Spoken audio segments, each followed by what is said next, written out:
তোমরা সবাই জানো যে আমার যে 4টে বেড়াল আছে তার মধ্যে বিনোদিনী কিছুটা অন্যরকম।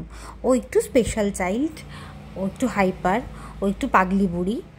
ও খুব একটা অন্যান্য নর্মাল বেড়ালের মতন আধিক্যতা করতে পারে না, ভালোবাসাটা বোঝাতে পারে না, গা ঘষে না, কোলে এসে বসে না। ও অনেকটা আলাদা। ও যে আমাকে ভালোবাসে সেটাও বোঝাতে পারে না। বাকি 3জন যেমন খুব আধিক্যতা করে, ও সেটা পারে না।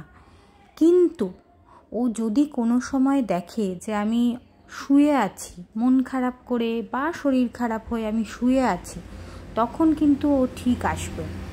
ও এসে আমার মন ভালো করার একটা চেষ্টা করবে, সেটা ওর মতন করে। ও গা ঘষতে পারে না, ও কোলে এসে বসবে না বা পাশে শুয়ে পড়বে না, কিন্তু ও ওর মতন করে একটু পাগলামি করবে, আমার সামনে পাগলামি করেই যাবে যতক্ষণ না আমি নর্মাল হচ্ছি। কালকেই যেমন এই যে এই ভিডিওটা যখন আমি করছি তখন আমার বেশ মুডটা অফ লাগছিল, শরীরটা একটু ডাউন লাগছিল, তো আমি শুয়ে পড়েছিলাম সন্ধেবেলা। সেটা বিনোদ কিন্তু সাধারণত দেখে না। এবার ও পুরোটা সময় পাগলামি করে বেড়ালো। আর যখন আমি উঠে দাঁড়ালাম, কি খুশি, কি আহ্লাদ।